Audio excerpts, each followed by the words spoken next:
Welcome to Akshara TV news. బులెటిన్ల ముందుగా headlines.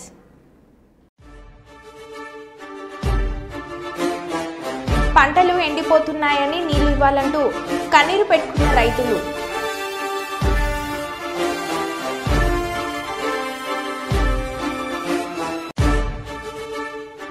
Begumpet Vivanta హోటల్లో కేంద్ర ప్రభుత్వ ఆధ్వర్యంలో నిర్వహిస్తున్న మైనింగ్ లో మహిళల పాత్ర కార్యక్రమానికి హాజరైన మంత్రి సీతక్క. తమిళనాడులో త్రిభాష విధానంపై ఉద్రిక్తత.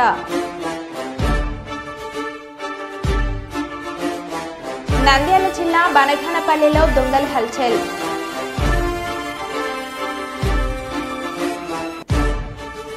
ఎస్ఎల్బీసీ టన్నెల్లో 8 మంది కార్మికుల ఆచూకీ కోసం 14వ రోజు కొనసాగుతున్న అన్వేషణ.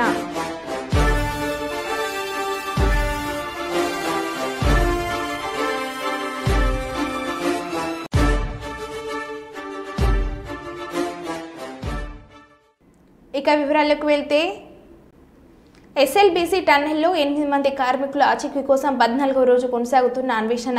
ఉదయాన్నే 7:15 టన్నెల్లోకి బయలుదేరిన క్యాడవర్ డ్రగ్స్ బృందం, ఎన్డీఆర్ఎఫ్ బృందాలు సామాగ్రితో 110 మందిని తీసుకుని టన్నెల్లోకి వెళ్లిన లోకో ట్రైన్ పర్యవేక్షణకు డ్రోగా regiment army commandant Parikshit Mohra, NDRF assistant commandant doctor Harshit, Belgian Malinois breed కు చెందిన క్యాడవర్ శునకాలు 15 ఫీట్ల లోపల ఉన్న మృతదేహాలను గుర్తించగలవట.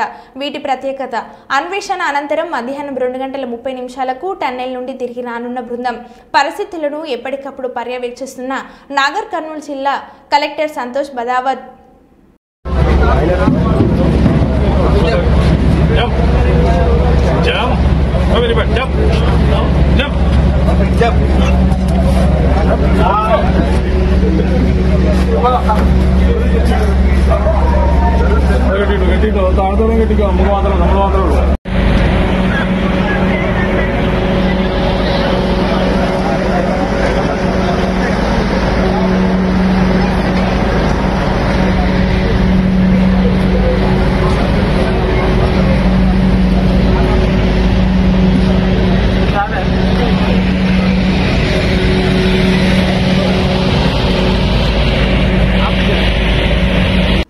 మహిళా దినోత్సవం సందర్భంగా మహిళా ఉద్యోగులు కర్నూలులో సందడి చేశారు. జిల్లా కలెక్టర్ రంజిత్ బాషా మహిళా ఉద్యోగులందరికీ 2 రోజుల సెలవులు ప్రకటించారు. దీంతో మానవతా స్వచ్ఛంద సంస్థ ఆధ్వర్యంలో కలెక్టర్ కార్యాలయ ఆవరణలో ఆటల పోటీలను నిర్వహించారు. 2 రోజుల పాటు సందడిగా గడిపేందుకు అవకాశం కల్పించిన కలెక్టర్ కు మహిళలు ధన్యవాదాలు తెలిపారు. అనంతరం కర్నూలు డిప్యూటీ కలెక్టర్ సింధు సుబ్రహ్మణ్యం మాట్లాడుతూ మహిళా దినోత్సవాన్ని పురస్కరించుకొని 2 రోజుల ముందరగానే కలెక్టరేట్ కార్యాలయంలో పలు శాఖలలో విధులు నిర్వహిస్తున్న మహిళా ఉద్యోగులు ఒకే చోట కలుసుకుని త్రోబాల్ ఆట ఆడుట, సెంట్రల్ బ్యాడ్మింటన్లు, పలు సాంస్కృతిక కార్యక్రమాలతో ఉత్సాహంగా గడిపారు. మహిళలు వంట ఇంటికే పరిమితం అవ్వకుండా సాధ్యమైనంత వరకు ఎక్కువగా ఉద్యోగ అవకాశాలలో ఉండేలా నిర్ణయాలు తీసుకోవాలని తెలిపారు. మహిళలు అన్ని రంగాలలో ముందుండాలని తెలిపారు.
I would like to say Happy Women's Day.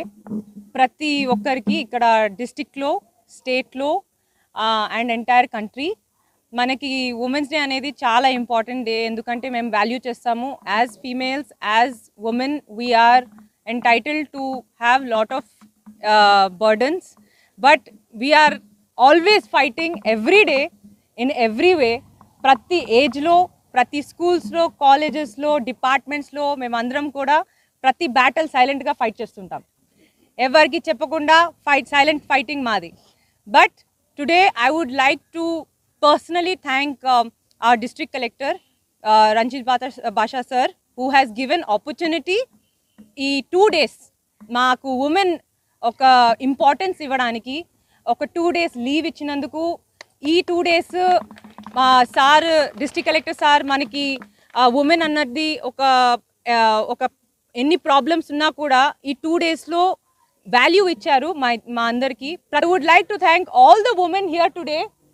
చాలా చక్కగా ఎంత సూపర్బ్గా డాన్స్ చేశారు అండ్ గేమ్స్ ఆడాము సార్, బ్యూటిఫుల్గా గేమ్స్ ఆడాము. అండ్ ఇక్కడ ఉన్న యంగ్స్టర్స్ నుంచి ఇక్కడ ఒక మేడం గారు కూడా ఉన్నారు. And so look at her age, her service and the way she is. What is 84 Nageswari garu madam, she is 84 and she had showed, regardless of your gender, regardless of her age, you can be active and you can show the world what you are. So thank you so much all madams and everybody here, sisters. భగవంతుడు ఒకడే, మనమందరం ఆయన సృష్టి అని ప్రబోధిస్తున్న మనుజ్యోతి ఆశ్రమ అధ్యక్షులు ఉపాజ్ నవరాజా హైదరాబాద్లోని Bashirabad press క్లబ్లో మీడియా సమావేశాన్ని నిర్వహించారు. వారు మీడియాతో మాట్లాడుతూ మనుజ్యోతి ఆశ్రమం ఆధ్వర్యంలో వేదశాస్త్రంల సారాంశమును పాఠాల రూపంలో ఓంకార్ స్వరూపం శ్రీ లహరి కృష్ణ అమృత్ గీతయాన్ అనే హిందీ ఆడియో ఆల్బమ్ను ఈ నెల 9వ తారీఖు ఆదివారం సాయంత్రం సేవాలాల్ బంజారా భవన్లో విడుదల చేస్తామని మీడియాకు తెలిపారు. ఇటు కార్యక్రమంలో కొండ్ర రవీందర్, జయప్రకాష్, సురేష్ మరియు పలువురు పాల్గొన్నారు. ఇటువంటి కార్యక్రమానికి శ్రీకారం చుట్టింది. ఇది ఇంతటితో కాకుండా అనేకమైన రాష్ట్రాల్లో భాషల్లోనూ ఇతర కార్యక్రమాల్లో ఈ యొక్క కార్యక్రమాన్ని మేము రూపొందించాలనే ఆలోచనతో ప్రజల యొక్క జ్ఞానాన్ని ఉచితంగా అందించేటువంటి సరైలో దీన్ని మేము రూపొందించడం జరిగింది. ఇందులో ప్రముఖంగా అనూప్ జల్లోట గారు, తర్వాత శంకర్ మహాదేవన్ గారు మ్యూజిక్ డైరెక్టర్ హిందీ, దాని తర్వాత అనేకమైనటువంటి ప్రసిద్ధమైనటువంటి సింగర్స్ ఇందులో పాల్గొని ఈ యొక్క శ్రీమన్నారాయణ శ్రీ లహరికృష్ణ గారి ఆయన యొక్క సేవలను, తర్వాత ఆయన ఇచ్చినటువంటి సందేశాలను, తర్వాత వేదాల్లో ఉన్నటువంటి మర్మమైనటువంటి జ్ఞానాన్ని కూడా క్రోడీకరించి ప్రజలకు అర్థమయ్యే సరళమైన భాషలో అందించే ఉద్దేశంతో ఇది హిందీ కార్యక్రమంలో రూపొందించి ప్రజలకు అందించే ఆలోచనతో ఈ కార్యక్రమాన్ని మేము హైదరాబాద్ నందు చేయడం జరుగుతుంది.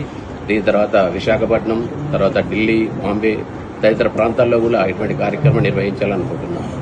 ముఖ్యంగా ప్రజలు ఈ రోజుల్లో సమాధానం, శాంతి లేకుండా, అనేకమైనటువంటి సోదర భావం లేకుండా వాళ్ళు చేస్తున్నటువంటి జీవిత విధానంలో ఎక్కడో తప్పిపోతున్నారు. అది ఎక్కడ ల్యాప్సెస్ జరుగుతుంది. కర్నూలు నగరంలోని జిల్లా గ్రంథాలయ కార్యాలయంలో మహిళా దినోత్సవం పురస్కరించుకుని స్వచ్ఛంద సేవా సంస్థ నిర్వాహకులు మద్దిలేటి చిన్నయ్యలు శాల్వా కప్పి బహుమతులను అందజేశారు. ఈ సందర్భంగా కార్పొరేటర్ కైపా పద్మలతారెడ్డి, సిఐ ఆదిలక్ష్మిలు మాట్లాడుతూ నేటి కాలంలో పురుషులకు పోటీ పడుతూ అన్ని రంగాలలో సమానంగా భాగస్వామ్యాన్ని హక్కుగా భావిస్తున్నారని ఇటు తల్లిదండ్రులు, అటు ఉపాధ్యాయులు పిల్లల పట్ల జాగ్రత్తలు తీసుకోవాల్సిన బాధ్యత ఉందని కోరారు. మహిళలను అన్ని రంగాలలో కేంద్ర, రాష్ట్ర ప్రభుత్వాలు భాగస్వామ్యం చేశాయని 17వ వార్డు కార్పొరేటర్ కైప పద్మలతారెడ్డి, డిస్ట్రిక్ట్ క్రైమ్ బ్రాంచ్ మహిళా సీఏ ఆదిలక్ష్మిలు తెలిపారు.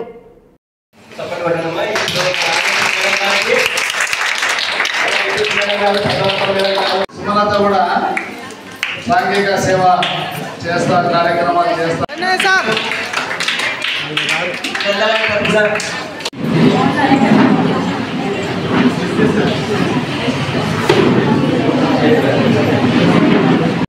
ఇస్తారు. సో పిల్లలకి ఇది ప్రవర్తన యొక్క విలువ తెలిసేలాగా కూడా ఉపాధ్యాయులు మనకు బోధిస్తే, అంతేకాకుండా తల్లిదండ్రులు కూడా పిల్లలకు అబ్బాయిలకైనా అమ్మాయిలకైనా ఎలా బిహేవ్ చేయాలి, ఎలా ఉండాలి అని వాళ్ళతో టైం స్పెండ్ చేసేలాగా వాళ్ళతో ఉండాలని నేను కోరుకుంటున్నాను. ఎందుకంటే ఇక్కడ కొంతమంది పేరెంట్స్ రావడం జరిగింది. ఇప్పుడు ఆధునిక కాలంలో ఎవరు బిజీ వాళ్ళు ఉన్నారు. సెల్ ఫోన్స్ అనేవి, సోషల్ మీడియా అనేది చాలా ప్రభావితం చేస్తుంది ప్రతి ఒక్కరి జీవితాన్ని. ఒక్కసారి సెల్ ఓపెన్ చేస్తే రీల్స్ వచ్చాయంటే అవి ఒక 3-4 గంటలు మీరు అదే చూసుకుంటూ ఉండిపోతున్నారు తప్ప పిల్లలతో కూర్చొని స్పెండ్ చేసే వాళ్ళు చాలా తక్కువ అయిపోయారు. సో నేను ఒకటే కోరుకున్న ప్రతి పేరెంట్ ఒక గంట అయినా పిల్లలతో స్పెండ్ చేయాలని, అదేవిధంగా టీచర్స్ కూడా పిల్లలకి మన వాళ్ళ యొక్క బిహేవియర్ యాక్టివిటీస్ని గమనించి వాళ్ళని ఓన్లీ సబ్జెక్ట్ ఓరియంటెడ్గా కాకుండా వాళ్ళ యొక్క ప్రవర్తన గురించి కూడా మీరు బోధించాలని, తల్లిదండ్రులు కూడా పిల్లలకు ఆ ఎడ్యుకేషన్ ఇచ్చే విధంగా ఉండాలని, ఇంకా అంతేకాకుండా మహిళలు పిల్లలు ఈ నేటి వాళ్ళనే రేపటి పౌరులు, మీరంతా కూడా రేపు పెద్ద మంచి స్థానంలో ఎదుగుతారు. సో దీని ధైర్యంగా మీరు దీంతో పాటు కరాటే లాంటివి చదవండి. మీరు చాలా ధైర్యంగా నేను చదువుకున్న జ్ఞానంతో పాటు ఎలా జీవించాలో కూడా మీరు నేర్చుకోవాలి. చదువుతో జ్ఞానం వస్తుంది, సబ్జెక్ట్ వస్తుంది, నాలెడ్జ్ వస్తుంది. కానీ ఇండియా వచ్చే వరకు కూడా మన అభ్యుదయవాదులందరూ కూడా ఉమెన్ కోసము చాలా పోరాడారు. అందులో వసతి కానీ ఈ ఉమెన్ హరాస్మెంట్ అన్నీ కూడా వెళ్ళిపోవాలని చెప్పేసి ఉమెన్ కూడా ప్రాధాన్యత ఇవ్వాలనేసి బాగా పోరాడారు. అందులో వాళ్ళు నిజంగా సక్సెస్ అయ్యారు. మన కోసం పోరాడింది కూడా అప్పట్లో పురుషులే కాబట్టి పురుషులను మనం ఎప్పుడు కూడా గౌరవించాలి. స్త్రీలు అప్పట్లో కూడా తక్కువే, కవయిత్రులు ఉన్నారు, అన్ని రంగాల్లోనూ ముందుకు వెళ్తున్నారు అప్పటి నుంచి కూడా. ఇప్పటికీ మనము ఇంటర్నేషనల్ ఉమెన్స్ డే సెలబ్రేట్ చేసుకునే స్థాయికి వచ్చినాం. అంటే అన్నిట్లోనూ అభివృద్ధి చెందినామా? మనమంతా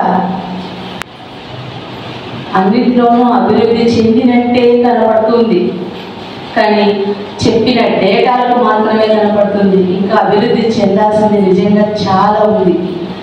ఒక రకంగా తీసుకుంటే మొన్నటి వరకు పోలీస్ డిపార్ట్మెంట్లో కూడా ఉమెన్కి రిజర్వేషన్ లేదు, మొన్న ఇచ్చారు. అన్ని రంగాల్లోనూ రిజర్వేషన్స్ ఇస్తున్నారు, అన్ని రంగాల్లోనూ మహిళలు వెళ్తూ ఉన్నారు. కానీ వర్కింగ్ ప్లేస్లో హరాస్మెంట్స్ అంటే ఉన్నాయి ఇప్పటికీ కూడా. తర్వాత అక్కడ మనకు చూసినట్లయితే వర్కింగ్ ప్లేస్లో కూడా డిస్క్రిమినేషన్ అయితే ఉంది. ఫలానా నేను చెప్పాలి కానీ మంచి పోస్టులు కానీ జెంట్స్కి ఇస్తారు, లేడీస్కి ఇవ్వరు. ఇలాంటి డిస్క్రిమినేషన్ ఉంది. ఇది పోవాలి అంటే ఫస్ట్ మనలో ఒక రెవల్యూషన్ మైండ్, మనం చేయగలము, మనం చేస్తాము అనే మైండ్ మనలోనే రావాలి. మనకి ఎందుకు ఇవ్వట్లేదు, మాకు కావాలి. అడగంటే అమ్మాయినా అన్నం పెట్టట్లేదు. ఆకలి అవుతుందమ్మా అంటే అన్నం పెడుతుంది, సైలెంట్గా ఉంటే ఆకలి కాలేదేమో లేదంటుంది. కాబట్టి ఇంకా మనం అడగాలి, మన స్థాయిని మనం ఇంకా నిలుపుకోవాలి. ఇది జనరల్గా అయితే మామూలుగా అన్ని రంగాల్లో. జగిత్యాల జిల్లా ధర్మపురి మున్సిపల్ కార్యాలయంలో ఏసీబీ దాడులు. ఎన్విరాన్మెంట్ ఇంజనీరింగ్ మహేష్ నుండి 20,000 లంచం తీసుకుంటూ ఏసీబీకి చిక్కిన మున్సిపల్ కమిషనర్ శ్రీనివాస్ 6 నెలల జీతం బిల్ చేయడం కోసం 20,000 లంచం డిమాండ్ చేయడంతో ఏసీబీని ఆశ్రయించిన బాధితుడు.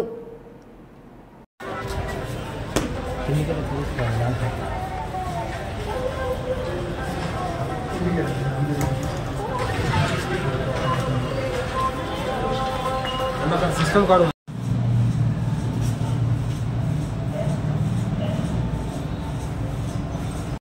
Right sir. అందరికి నమస్కారం సార్. గత కొన్ని రోజులు నేను ఇక్కడ ధర్మపురి మున్సిపాలిటీకి 2020లో డిసెంబర్ 14 రోజు జాయిన్ అయ్యాను సార్. ఎవ్రీ ఇయర్ నేను out sourcing basing environment engineer RCS regional centre for urban environmental studies అనే ఏజెన్సీ పైన నేను రిక్రూట్ అయినా సార్. ప్రతి సంవత్సరం అది ఎవ్రీ ఇయర్ రెన్యువల్ ఉంటుంది సార్. రెన్యువల్ స్టేజ్ ఇప్పుడు ఎవ్రీ డిసెంబర్ నుంచి డిసెంబర్ స్టేజ్ ఎవ్రీ ఇయర్ నుంచి ఇస్తే అప్పుడు మాకు శాలరీ 20,000 దాకా ఇచ్చారు సార్. ఇప్పుడు గత సంవత్సరం 2024 ఏప్రిల్ మే మంత్లో మాకు శాలరీ మా ఫైనాన్షియల్ డిపార్ట్మెంట్ నుంచి వెళ్ళి మాకు సాలిడ్ వేస్ట్ మేనేజ్మెంట్ కింద and Swachh Sarvekshan and Vanamahotsavam హరితారం పైన మేము వర్క్స్ మానిటరింగ్ చేస్తాం sir and dealing with those work sir.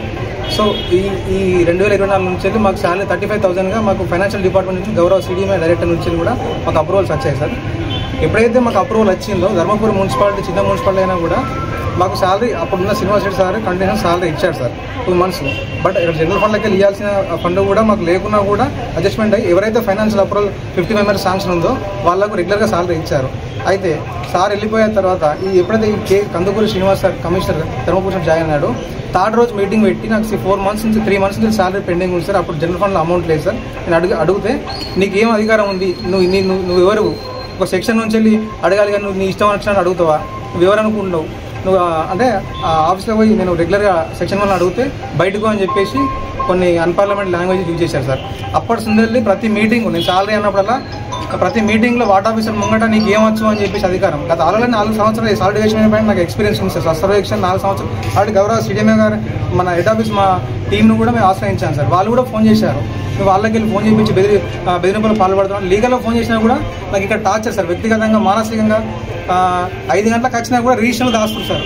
Morning early morning 4:30కి మా విలేజ్ నుంచి బయటకు వస్తే 4:30కు ఇక్కడ స్టార్ట్ అయినా కూడా 5:10కి వస్తే ఇక్కడికి వచ్చినాక శానిటరీ ఇన్స్పెక్టర్ గంగాధర్ ద్వారా రిజిస్టర్లు దాచిపెట్టడం జరుగుతుంది సార్. అయినా కూడా మా వార్డ్ ఆఫీసర్కి చెప్పకుండా బాధపడగానే నేను ఇప్పుడు కూడా ఏం చేయలేదు సార్. అయినా నా సాలరీ 6 months అవుతుంది సార్ శాలరీ లేక. నేను సాలరీ ఇవ్వండి అని చెప్తే నీకు ఇష్టం ఉన్నప్పుడు నేను అడుగుతా కాదు, నాకు నచ్చినప్పుడు ఇస్తా సాలరీ. మరి ఇంతవరకు నేను తప్పు చేస్తే ఏదో ఒకటి మెమో ఇష్యూ చేయాలి, మరి ఇంతవరకు కూడా మెమో ఇష్యూ చేయలేదు. నేను వచ్చింది సాలిడ్ వేషన్ మీద సస్పెన్షన్ అండ్ వనమోత్సవం పైన. బట్ నాకు చెప్పేది నా టార్చర్ ఎట్లుంటుందంటే మార్కెట్లో నాకు ఎటువంటి లేబర్స్ ఇవ్వకుండా టౌన్ ప్లానింగ్ సెక్షన్కి పోయి నువ్వు ఫోటో తీసుకురాపో, వాళ్ళ తటల పనులు గుంజుకురాపో అని ఇటువంటి వర్క్స్ అంటే నా సెక్షన్లో నా సబ్జెక్టులో లేని వర్క్స్ చెప్పుకుంటా టార్చర్, వ్యక్తిగతంగా మానసికంగా టార్చర్ చేస్తుంది సార్. ఆయన ఏమైనా రిపోర్ట్ పెండింగ్ అయితే కమిషనర్ గారు రిపోర్ట్ పెండింగ్ పెట్టాలి. వాటర్ సప్లై వాళ్ళు బోరింగ్ ఆపరేటర్తో రిపోర్ట్ వాట్సాప్ గ్రూప్లో రిపోర్ట్ పెట్టడం, నానా విధంగా వ్యక్తిగతంగా మానసికంగా టార్చర్ చేసింది సార్ ఇతను కందుకూరి శ్రీనివాస్. ఆల్రెడీ ఇతని గురించి గతంలో జరిగిన విషయాలు కూడా నాకు పరిగణనలో ఉన్నాయి సార్. బట్ ఇప్పుడు ఏంటంటే 4-5 రోజులు ఉండి ఆయన ఆల్రెడీ సాలరీ 2 months చేశాడు సార్. ఆ సాలరీ చేయడానికి కూడా నాకు నా దగ్గరికి 10,000 రూపాయలు తీసుకున్నాడు సార్. అయినా పోనీ సార్ సైలెంట్గా ఉన్నారు సార్. మళ్ళీ సాలరీ విషయంలో వచ్చరికి already September, November, October, December sir 4 months salary ఇవ్వాలి సార్. 4 months సాలరీ కోసం సార్ సాలరీ ఇవ్వని అడిగితే 20,000 ఎక్స్పెక్ట్ చేసింది సార్. అండ్ స్వచ్ఛ భారత్ నుంచి వెళ్ళి ఫండ్ కూడా వచ్చింది సార్. ఆ ఫండ్ చేయలేని చెప్పి ఆ ఫండ్ అప్రూవల్ కోసం ఏ అడ్మినిస్ట్రేషన్ శాంక్షన్ తీసుకోవడానికి దానికి 20,000 ఎక్స్పెక్ట్ చేసింది సార్. ఇవన్నీ మానసికంగా వ్యక్తిగతంగా మీటింగ్ పెట్టి మరి టార్చర్ చేయడం జరిగింది సార్. ఇప్పటికి December 31st రోజు కౌన్సిల్ నాకు తీర్మానం చేసి వెళ్ళిపోయింది సార్. ఇతను మళ్ళీ December 2025 14 వరకు ఉండాలని చెప్పి తీర్మానం అయితే ఇంతవరకు RCSకు ఎంఓఈ పంపకుండా రిజిస్టర్ మెయింటైన్ చేస్తారు కానీ ఎంఓఈ అయితే అగ్రిమెంట్ అయితే తీసుకోలేదు సార్. అగ్రిమెంట్ కోసం అడిగితే తర్వాత చూద్దాం ఇప్పుడే వచ్చిందా ఎవ్రీ అగ్రిమెంట్ ఎప్పుడైతే తీర్మానం అయిందంటే వెంటనే ఆ రిఫరెన్స్ నెంబర్ పెట్టి ఎంఓఈ పంపించాలి సార్. ఎప్పుడైతే రెసిడెన్స్ మా ఏజెన్సీ ఏదైతుందో RCSకు పంపించాలి. ఇంతవరకు ప్రెసెంట్ RCSకు ఎంఓఈ పంపించకుండా నన్ను ఇట్లే మెయింటైన్ చేస్తుంది సార్. ఎక్కడ దొరుకుతాడు మహేష్ ఏం కదా అని టార్చర్ వ్యక్తిగతంగా మానసికంగా టార్చర్ చేసింది సార్. ఇక ఎవరికి నాకు చెప్పుకోవాలని బాధప్పుడు గౌరవ మన ఏసీ గారిని డిఎస్పీ గారిని ఆశ్రయించడం జరిగింది సార్. ఆశ్రయించిన వెంటనే వాళ్ళు స్పందించి నేను ఇచ్చే 20,000 రూపాయలు ఇమీడియట్గా పట్టుకోవడం జరిగింది సార్. ముఖ్యంగా నా సాలరీ విషయంలో అతను చాలా డబ్బులు ఎక్స్పెక్ట్ చేసింది సార్. అనుకోకుండా లీగల్గా దొరకడం జరిగింది సార్. ఇప్పుడు నేను గౌరవ ఏసీపీ గారికి కూడా ధన్యవాదాలు చెప్పుకుంటాను సార్. ఇప్పుడు ఎన్ని నెలలు 4 నెలలను ఒక్కసారన్నా 6 నెలలను కూటమి ప్రభుత్వం అధికారంలోకి వచ్చిన తర్వాత తప్పుడు కేసులు పెట్టి వైసీపీ నాయకులను ఇబ్బందులకు గురి చేస్తున్నారని వైఎస్ఆర్ కాంగ్రెస్ పార్టీ రాష్ట్ర సంయుక్త కార్యదర్శి కర్నూలు గ్రంథాలయం సంస్థ మాజీ చైర్మన్ సుభాష్ చంద్రబోస్ అన్నారు. కర్నూలు నగరంలోని జిల్లా కోర్టు ఎదురుగా ఉన్న లయన్స్ క్లబ్లో ఒకే అంశం పలు పోలీస్ స్టేషన్లలో కేసులు సమంజసం అనే అంశంపై మేధావులతో రౌండ్ టేబుల్ సమావేశాన్ని నిర్వహించారు. ఈ సమావేశంలో న్యాయవాదులు, ప్రజా సంఘాల నాయకులు పాల్గొని ప్రస్తుత పరిస్థితులపై చర్చించారు. సినీ నటుడు పోసాని మురళీకృష్ణపై ఒకే కేసులో రాష్ట్ర వ్యాప్తంగా పలు పోలీస్ స్టేషన్లో కేసు నమోదు చేసి అరెస్ట్ చేయడం సరికాదని న్యాయవాదులు తెలిపారు. కూటమి ప్రభుత్వం వచ్చిన తర్వాత సోషల్ మీడియాలో పోస్టులు పెట్టారని, వైఎస్ఆర్ కాంగ్రెస్ పార్టీ నాయకులపై తప్పుడు కేసులు పెట్టారని అన్నారు. పోసానిపై కక్ష సాధింపు చర్యలు జరుగుతున్నాయని అన్నారు. నిజంగా తప్పు చేసిన వారిపై కేసులు పెట్టొచ్చని, చిన్న కేసులకు సైతం పెద్ద శిక్షలు విధించడం ఏంటని ఆయన ప్రశ్నించారు. కూటమి ప్రభుత్వం వెంటనే కక్ష సాధింపు చర్యలు మానుకోవాలని కోరారు. యువ న్యాయవాదులు, యువకులు హాజరు కావడానికి సోదరుడు న్యాయవాది శివ, బాలాజీ, యువనాయక్ అర్జున్, ఉపేంద్ర గారు, కిషోర్, మల్లికార్జున అందరికీ కూడా నమస్కారాలు. ఇంత తక్కువ సమయంలో ఉన్న వాళ్ళతో ఒక మెసేజ్ ఇవ్వాలి అనే ఉద్దేశంతో ఈ చిన్న కార్యక్రమాన్ని ఏర్పాటు చేయడం జరిగింది. ఈరోజు కర్నూలు న్యాయవాదులు మేధావుల ఆధ్వర్యంలో ఇక్కడ రౌండ్ టేబుల్ సమావేశాన్ని ఏర్పాటు చేయడం జరిగింది. ఈ సమావేశం ద్వారా ఈ కూటమి ప్రభుత్వాన్ని ఒకటే డిమాండ్ చేస్తున్నాం. భారత రాజ్యాంగం మనకు అంబేద్కర్ గారు పొందుపరచడం జరిగింది. కానీ ఈ కూటమి ప్రభుత్వం ఈరోజు ఒక కొత్త రాజ్యాంగాన్ని ఈ రాష్ట్రంలో అమలు చేస్తుంది.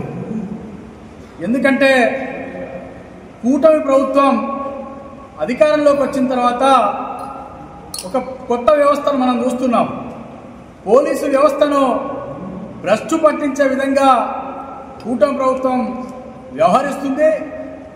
ఎప్పుడో 2-3 సంవత్సరాల కిందట సోషల్ మీడియాలో ఒక పోస్టు పెట్టాలని చెప్పి ఒకరిని, 2-3 సంవత్సరాల కిందట ఒక ప్రెస్ మీట్ పెట్టి ముఖ్యమంత్రి చంద్రబాబు నాయుడు గారిని, పవన్ కళ్యాణ్ గారిని, లోకేష్ గారిని ఏదో మాట్లాడాలని చెప్పి ఆయన పైన అలిగేషన్.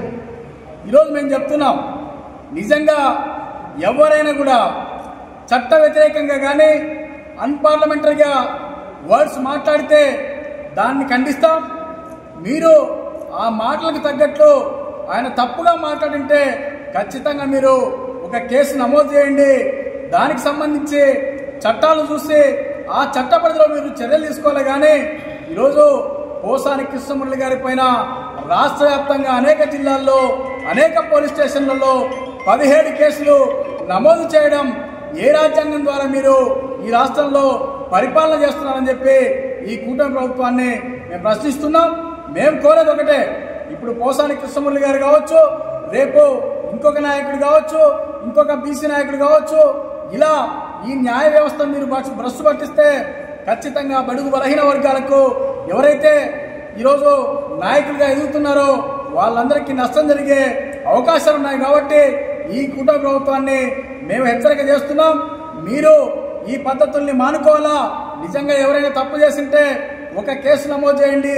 ఆ తప్పుకు సంబంధించిన చట్టాలు ఏవైతున్నాయో ఆ విధంగా మీరు నడుచుకోవాలి. కానీ తప్ప కక్షపూరితంగా కుటుంబాలను వేధించే విధంగా మీరు ప్రవర్తిస్తే ఈ రాష్ట్ర ప్రజలు ఖచ్చితంగా తిరగబడి మీకు సమాధానం చెప్తారు. మిమ్మల్ని తిరుగుబాటు చేసి తరిమి కొడతారని చెప్పి హెచ్చరిక చేస్తున్నాం. మరి ఈ రాష్ట్రంలో జరుగుతున్న అన్యాయాలపైన రాష్ట్ర హైకోర్టు, సుప్రీంకోర్టు, ఉన్నత న్యాయస్థానాలు కూడా దీనిపైన కలగజేసుకొని ఇలాంటి కేసుల్లో న్యాయం చేయాలని చెప్పి కర్నూలు న్యాయవాదులుగా, మేధావులుగా ఈ రౌండ్ టేబుల్ సమావేశం ద్వారా మేము డిమాండ్ చేస్తున్నాం. పంటలు ఎండిపోతున్నాయని నీళ్ళు ఇవ్వాలంటూ కన్నీరు పెట్టుకున్న రైతులు. జగిత్యాల జిల్లా సారంగపూర్ మండలం బట్టపల్లి పోతారం గ్రామాలలో సాగునీరు లేక ఎండిపోయిన పంటలు కన్నీళ్లే మిగిలాయని నీళ్ళిచ్చిన పంటలను బ్రతికించాలని వేడుకుంటున్న రైతులు.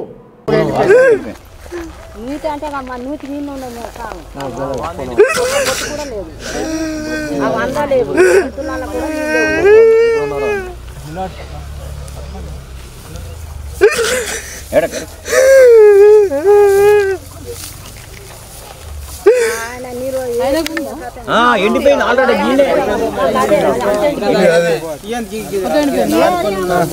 మొత్తం ఎండిపోయి ఉన్నాయి మేడం. ఏం చేసుడు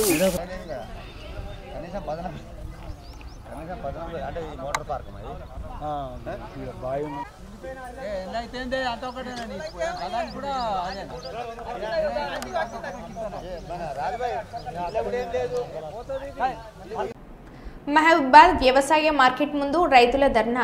మిర్చికి గిట్టుబాటు ధర కల్పించకుండా తక్కువ ధరకు కొనుగోలు చేస్తూ సరైన సమయానికి కాంటాలు నిర్వహించకుండా దోపిడీ చేస్తున్న వ్యాపారులు. పండించిన పంటను తక్కువ ధరకు అమ్ముకోవాల్సిన దుర్భర స్థితి వచ్చిందని ఆవేదన చెందుతున్న రైతులు. నేషనల్ హైవేపై ట్రాఫిక్ జామ్, భారీ సంఖ్యలో నిలిచిపోయిన వాహనాలు.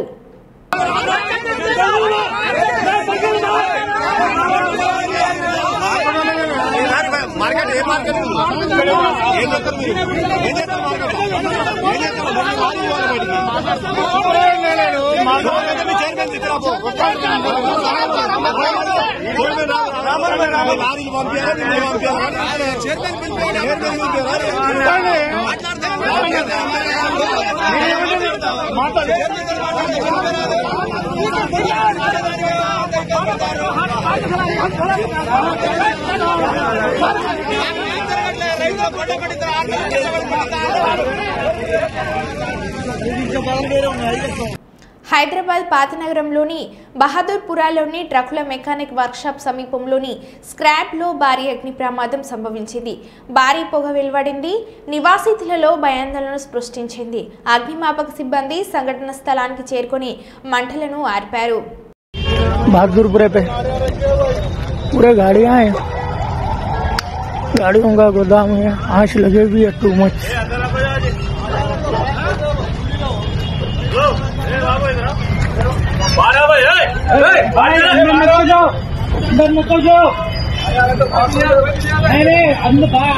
राजा इधर प्रॉब्लम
మరబుల్టేల మల్లికల్ దామ్ స్టే ట్యూన్.